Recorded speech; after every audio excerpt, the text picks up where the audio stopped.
Hello everybody, my name is Brandon. Welcome back to Cinefessions, where we talk all things media. So if you guys checked out my March TBR and TBW video, first, thank you so much. And if you haven't yet, I will try to put that up in a link in the cards, most likely. But check that out if you're interested in what I'm watching and reading for the month of March.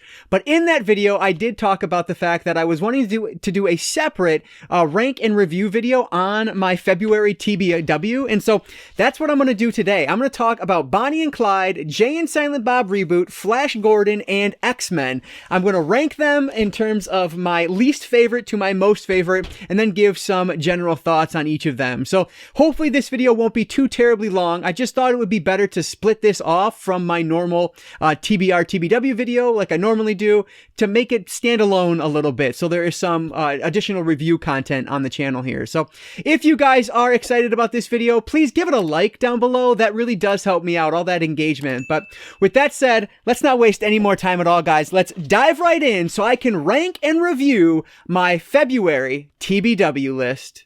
Okay, so first up on the list here, unfortunately, has to be Flash Gordon. So don't get me wrong, though this one is at the bottom of my list, so I'm going to go in reverse order from my least favorite to my most favorite. So Flash Gordon from 1980, directed by what's his name? Mike Hodges. I was drawing a blank. So this is the Arrow video release of this on 4K, and I was really hoping to love this. I was expecting just campy fun, and that's what it is. But in order to really appreciate and enjoy something like this, you just have to be in the right mindset, in the right mood. And for whatever reason, I just wasn't. Like, I'll admit, I fell asleep multiple times. I kept waking up and rewinding so I could, go back and catch everything that I missed. So I basically watched through this movie twice in order to really get a good understanding of what was going on here. And what I took from this is that this is basically like Star Wars meets an acid trip. That's like the best thing I can think of to describe this movie, because it is absolutely bonkers. We are following Flash Gordon here, who's actually a football player. He ends up on this spaceship and goes to outer space and ends up on a planet that has our main villain on it here. And he's trying to take him down. And so it is just like absolutely ridiculous. It honestly just has a god-awful script. It is like, I don't think it's supposed to be, I don't know. I don't know if they're intentionally going for campy with the script, or if it's just unfortunately not that good of a script. I really don't know what the intention was here. But I mean, what was cool about this is it is just super over the top sci-fi / fantasy fun, I guess. It's just, again, you have to be in the right mood for something like this. And so while I thought it was okay, it's one that I don't know if I'm going to go back and revisit. And so I really wanted to like this one a lot more, because I ended up spending the money on the 4K release from Arrow, and I've heard really good word of mouth on it. And I'll be honest, like, even the 4K itself, it didn't wow me, which I was really surprised on, because there are so many colors in this movie that could really pop, and they did to a certain extent, but I just expected to be wowed a little bit more by the picture quality. So I'm definitely in the minority on that, because everyone talks about how great this movie looks. So take what I'm saying there with a grain of salt. And it was probably just, I wasn't in the right mindset for it that night. And so should I revisit this one down the line? Yeah, I probably should, but I'm not rushing to do that. I don't know. It's just a strange movie. I really liked our lead actress in this. She was actually really good in this, and she's like super seductive and sultry and just plays her kind of two-faced role really, really well. But our main character, I think, is, just this, I don't know, like bumbling blonde, basically. And he's okay. He does the role fine, I guess. It's just silly. I did love the fact that Ming, our main villain, was played by Max von Sydow. Like, that is wonderful. Like, the fact that the dude from The Seventh Seal, amongst millions of other things, but that's how I know him best, the fact that he was playing in this movie is just crazy to me. It just doesn't feel like that type of movie for him. And so I don't know, I thought that was super interesting. And so yeah, that was cool. But outside of it, I don't know, it was fine. I ended up giving it 2.5 out of 5 stars. I just hoped I would have enjoyed it a little bit more than I did. So coming in at the bottom of the list is Flash Gordon from 1980. This next one might upset some people because it is so low on the list, but I liked the movie. didn't love it as much as I was hoping I would love it. And so I think it's a good film, really well done. I respect it for what it is. This is 1967's Bonnie and Clyde, directed by Arthur Penn. So this one, first off, let me say the acting on this was excellent. I think Faye Dunaway, I mean, absolutely stunning in this film in every aspect. And then Warren Beatty as Clyde, I thought was super interesting as well. He did such a good job with this role. And then the supporting cast, like Gene Hackman is in this as Clyde's brother, which I did not expect to see Gene Hackman in this at all. Oh, who else was in this that just shocked me? Was Gene Wilder from Charlie and the Chocolate Factory, or Willy Wonka and the Chocolate Factory. I have never seen him in anything, I don't think, other than his role as Willy Wonka. And so seeing him in this was fascinating to me. I loved that. And he doesn't play a huge role, but he's in there for a little bit. And I thought he was so interesting to watch outside of a Willy Wonka role. I really enjoyed that. But anyway, outside of that, this is the story of Bonnie and Clyde, and the first opening scene is them meeting for the first time.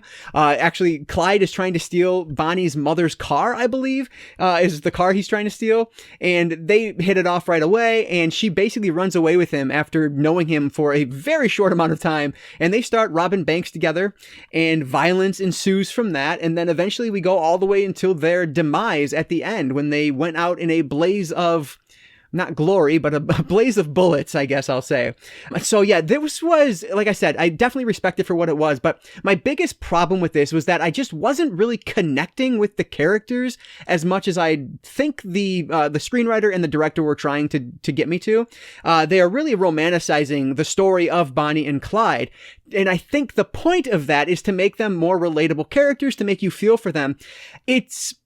I don't know that they're trying to make them out as the good guy in the film. They are definitely the antagonist here, and we don't really have a protagonist because, frankly, nobody in this movie is the good guy in my eyes. We have our, Bonnie and Clyde who are killing innocent people, and, robbing banks. Yes, they are, at one point, Clyde rather, says to a person in the bank, he says, "Is this your money or the bank's?" And the guy says, "It's my money." And so Clyde says, "Well, you better take that then." So he's not going to steal the person's money, he's going to steal the bank's money, which again, this is during the Great Depression, and so there's just a lot of negativity toward the banking sector at that point, which frankly there still is, but it's a little bit different now.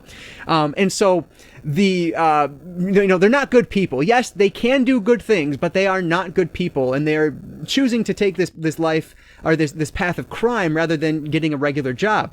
And so I don't love them. I think they, especially when they start bringing murder into the scene as well. They're killing innocent people that are simply trying to either protect their establishment or protect their families, and so they're not good people. And then you have the police, who, yes, they should be the good guys, but how things go down at the end, which I won't spoil exactly how things go down, I guess, in case you don't know the story, but they're not good in this either. Like, vigilante justice is not appropriate, however you slice it. And so I don't know who to root for in this one, which, do I need someone to root for? No, I don't. But like, does it help me connect with things a little bit more? I guess it does, yeah. And so that was my biggest issue with this, was that I didn't love the fact that I didn't really like any of these characters. I liked aspects of all the characters, but I didn't like kind of them as an overall. I wasn't rooting for one over the other. And I guess I wanted that. So yeah, this is definitely a good movie. It is well shot. It did feel like it dragged a little bit towards the end. I was thinking, like, how much more is there of this? I did check my watch a couple times, but still, I respect it for what it is. I definitely understand why this is considered like new Hollywood, because in a film from this era, I don't typically expect to see some of the violence in here that I did. And it was kind of unexpected. At one point, they rob a bank and a person like jumps on their car as they're trying to do their getaway.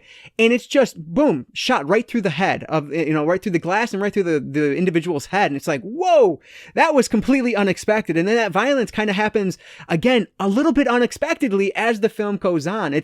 I guess it's less that it's unexpected and it's just so sudden and violent. And you don't normally see, at least from the movies I've watched, I don't typically see that as often from films from this era. So I definitely understand why this is, considered as one of the 5 that really started that new Hollywood. So interested to watch the rest from 67. The only other I've seen from that year, of the 5 nominees is The Graduate, which one of my all-time favorites, and so I need to rewatch it. But yeah, so Bonnie and Clyde, I ended up giving 3.5 out of 5 stars. Like the movie, but I don't think I loved it as much as most of you out there probably did. And so I hope I don't upset anyone with that, but those were my thoughts on Bonnie and Clyde.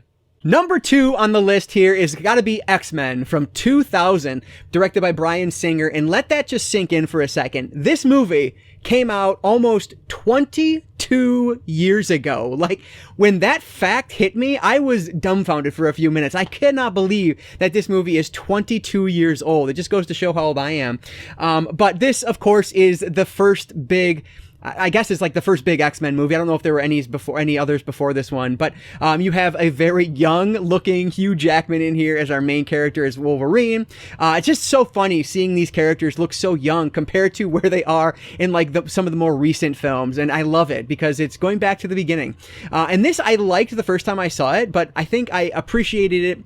I don't know if not more, just as much the second time through. It's definitely a pre-Marvel Cinematic Universe movie, which might be a positive thing for some of you out there, but what I really like about the MCU is that there is a good dose of comedy in there as well, and this one plays it so straight 98% of the time that it gets a little much, which I say that as a huge fan of the DC Extended Universe, and so I don't know why this one I noticed it, but I did. I think there are a couple moments between Wolverine and Cyclops that I think are rather funny, but they last like a half a second, and there's like 3 moments throughout the entire film. The other thing about this one, which also kind of dates it a little bit, is that it definitely feels like it's done on a smaller scale than something we get nowadays. Now, obviously, this is a big budget movie for the time, but we have gigantic budget films now because these superhero movies are making these obnoxious amounts of money.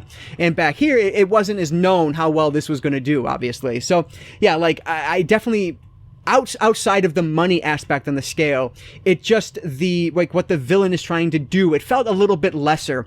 We were dealing with 3 main villains, maybe 4 main villains on this one, versus you get all these armies of villains nowadays. And so that's definitely not necessarily a terrible thing by any stretch, but it is something that did make it feel a little bit dated. And so I really enjoyed this one though. I think the CGI is absolutely noticeable. You will see yes, I'm watching some CGI right now.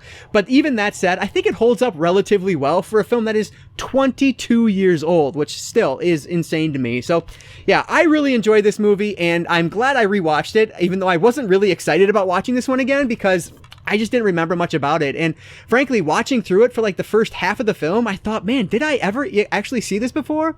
But then as the second half picked up and we get toward that climax, I did remember, yes, I have seen this one. And then I checked on Letterboxd and I had reviewed it there previously. So yeah, I really enjoyed X-Men. It is definitely a dated superhero movie compared to what we get nowadays, but that might be a good thing in your book. So X-Men from 2000, I ended up giving 4 out of 5 stars.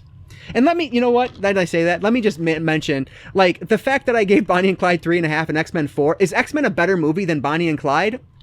No, it's not a better movie. Will I go back and watch X-Men before I go back and watch Bonnie and Clyde? Yeah, I probably will. So I understand that my rating is could seem ridiculous to some, but just know that everything is relative. So that means that my favorite film I watched in February, thanks to my TBW, is Jay and Silent Bob Reboot from 2019, directed by Silent Bob himself, Kevin Smith. So this was just so much fun. And I'll admit, when it started, I was thinking, oh my God, this isn't working. It's super awkward. What's going on here? Justin Long's part I thought was just so weird at the beginning of this. He plays their lawyer at the start of the film. But then, as these new characters are introduced and this new idea is introduced, I really fell for this movie. It turns out that there is a father-daughter relationship in this film, which I was not expecting at all. And I've talked about it 100 times. That relationship always tugs at my heartstrings. I love that. And they do it so well here. So this movie, while it is absolutely hilarious at points, it is a lot more sincere than I remember the other films being in the View Askew verse, maybe outside of something like Chasing Amy or something like that. But like Jay and Silent Bob Strike Back, this is not. And I think that's for the better. So this is exactly what you would expect. It is Jay and Silent Bob Strike Back, but basically done again. So they're, Blunt Man and Chronic have a reboot coming out where Blunt Man's character is going to be played by Melissa Benoist, so Supergirl. And so they need to go to Hollywood to stop it because they don't want this to happen. And along the way, they end up running into their I know her, like, nickname, but I can't say it without being demonetized. And so Jay's ex-girlfriend from the last film, Shannon Elizabeth's character, I can't remember her actual name in the film, but she actually has a daughter, and it turns out it is Jay's daughter, but she doesn't want her to know. And so they end up going on this crazy road trip together to get to Hollywood, and it is just bonkers, but it's so much fun. Like, it is exactly what you would want. At least it's exactly what I wanted from a Jay and Silent Bob reboot. It's the first time I've actually seen Harley Quinn Smith, which is Kevin Smith's daughter, in a full-length movie, and I thought she actually did a remarkable job. She has so much emotion in this role that I didn't expect at all, and so that really just helped elevate the movie even more, and it really made that father-daughter relationship just click for me, which I'm such a sucker for. So I loved this one. I thought it was so much fun. It's not perfect by any stretch, and, you know, Clerks, I think, is still probably my favorite of the View Askew-verse, but this one I thought was exactly what I wanted it to be, even though I had no idea what to expect for this. So I really enjoyed this one. So I ended up giving the Jay and Silent Bob reboot from 2019 4 out of 5 stars.